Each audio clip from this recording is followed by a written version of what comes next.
Ventiladores. Proporcionan aire en movimiento para enfriar el agua de condensación mediante evaporación, es decir, generan un flujo de aire ascendente hacia la parte interior de la torre. Se utilizan dos tipos de ventiladores, axiales y centrífugos. Los axiales son para torres de tiro forzado e inducido y los centrífugos para torres de tiro forzado solamente. Aquí se pueden apreciar los dos ventiladores. Más adelante se va a explicar los distintos tipos de torre. Motores. Los motores proporcionan la potencia necesaria para hacer girar el ventilador y pues en este caso el esquema de la derecha lo tiene en la parte superior junto al ventilador. A continuación, mi compañero Guadalupe explicará la clasificación y el funcionamiento específico de cada una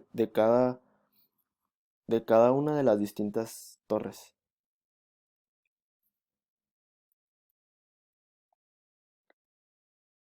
Muy bien, yo les voy a hablar acerca de la clasificación de las torres de enfriamiento. Estas se clasifican principalmente de acuerdo con el flujo de aire o el diseño que tienen. Hay 6 principales clasificaciones, entre las cuales están las torres de circulación natural, de tiro mecánico, de circuito abierto, de circuito cerrado, de enfriamiento en seco y de flujo cruzado. Primero tenemos las torres de enfriamiento en circulación natural. Estas funcionan por el movimiento del aire que se genera por la diferencia de densidades que existe entre el aire húmedo caliente y el atmosférico. Estas a su vez se clasifican en torres atmosféricas y de tiro natural. Las torres atmosféricas son en las que el movimiento del aire depende del viento y del efecto aspirante de las boquillas aspiradoras. Estas suelen usarse en pequeñas instalaciones debido a la pequeña eficiencia con la que cuentan, debido a que dependen de los vientos predominantes del medio. Las torres de tiro natural, el flujo de aire se obtiene como resultado de la diferencia de las densidades entre el aire frío del exterior y el aire húmedo caliente del interior. Aquí utilizan chimeneas de gran altura para lograr el tiro deseado, entonces el diseño es clave en este tipo de torres. Estas suelen utilizarse en centrales nucleares debido a que la cantidad de agua que pueden enfriar es mucho mayor en comparación con otros tipos de torres. Enseguida tenemos las torres de enfriamiento de tiro mecánico, en las cuales el aire usado para enfriar el agua es extraído de la torre mediante ventiladores. Estas se clasifican a su vez en tiro inducido y tiro forzado. En tiro inducido tenemos las torres en las que el aire es extraído de la torre mediante un ventilador que se encuentra en la parte superior del mismo. Y las de tiro forzado tenemos en las que el aire se fuerza a entrar hacia la torre mediante un ventilador que se encuentra en la parte inferior y se descarga por la parte superior. En las torres de enfriamiento de circuito abierto son en las que el calor que desprende el sistema es liberado hacia la atmósfera directamente. Estas permiten temperaturas de proceso bajas y ocupan mucho menos espacio. En las torres de enfriamiento de circuito cerrado, estas tienen el mismo funcionamiento que las de tipo abierto, pero la diferencia es que disipan la carga térmica del fluido del proceso a través de un intercambiador de calor. Esto aísla el fluido del proceso del aire externo, permitiéndole estar limpio y libre de contaminación. Enseguida tenemos las torres de enfriamiento en seco, las cuales funcionan mediante una transferencia de calor que se da como en un intercambiador de calor, es decir, a través de una superficie que separa el fluido de trabajo del medio ambiente. Entonces aquí se utiliza una transferencia de calor de tipo convección. Aquí no se utiliza la evaporación, ya que no hay un contacto directo con el agua. Entonces el consumo de agua de reposición es mínimo, por lo cual estas son muy eficaces para zonas en las que la cantidad de agua disponible es muy baja. Por último tenemos las torres de enfriamiento de flujo cruzado. Aquí el aire inducido o forzado a través de las entradas de aire por el ventilador fluye horizontalmente a través de la sección de relleno donde interactúa perpendicularmente con la caída de agua caliente. Estas se pueden combinar con las otras clasificaciones, por ejemplo podemos tener de flujo cruzado con tiro inducido o con tiro forzado. Bueno, por mi parte fue todo. A continuación mi compañera Valeria les va a hablar acerca de los equipos auxiliares y las aplicaciones en la industria química. A continuación les voy a hablar de lo que es el equipo auxiliar para las torres de refrigeración.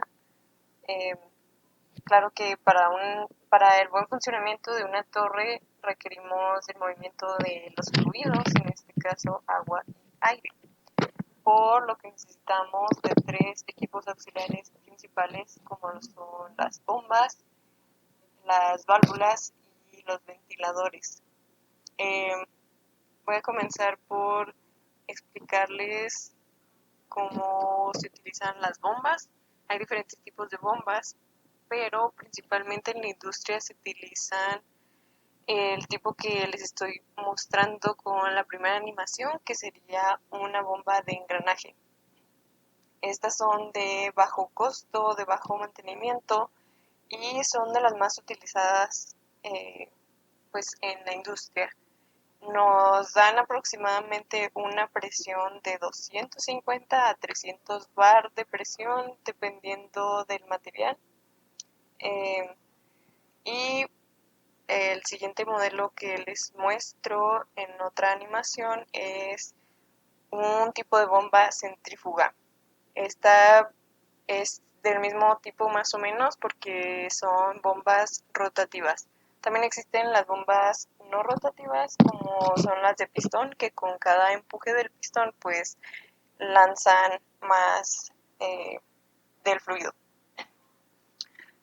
Después tenemos las válvulas. Las válvulas son necesarias para controlar cuando se inicia o cuando se termina un proceso de enfriamiento y también muchas veces pueden funcionar para cuando las bombas tienen una presión muy alta para la que necesitamos, por lo cual pues una válvula nos puede ayudar a regular esto. El tipo de válvula que les muestro aquí sería solo de abrir o cerrar. Esta no nos ayuda a medir el flujo, pero sí existen las válvulas como las de globo que sí nos pueden ayudar con esta situación e incluso nos pueden dar mediciones de la presión o la velocidad a la que tenemos el fluido.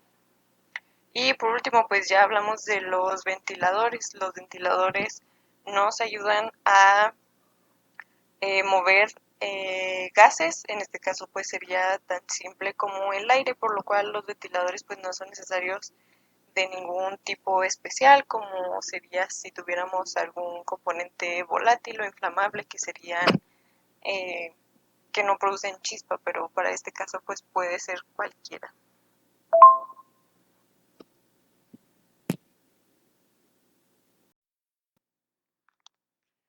Ah, por último hablaremos de las aplicaciones de las torres de enfriamiento en la industria.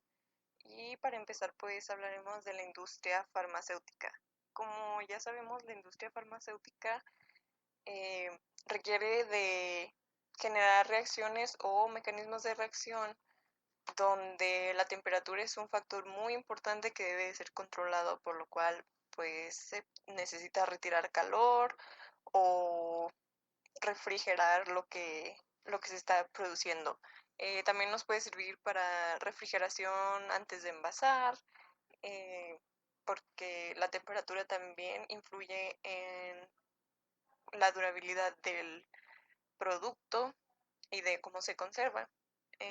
También se utilizan las torres de enfriamiento para control de temperatura, por ejemplo, en un proceso de formar gelatina para cápsulas y calentamiento y enfriamiento de componentes que necesitamos para la reacción, como ya les mencioné.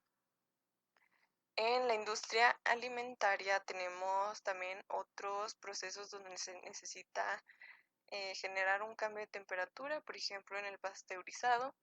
Se genera primero el calentamiento, donde por un estrés térmico se eliminan las bacterias y una vez terminado este proceso pues debe de enfriarse para volver a su estado normal del producto. También las torres de enfriamiento se pueden utilizar en procesos de la industria alimentaria donde se necesita algún tipo de cristalización o de evaporación, como por ejemplo las azucareras.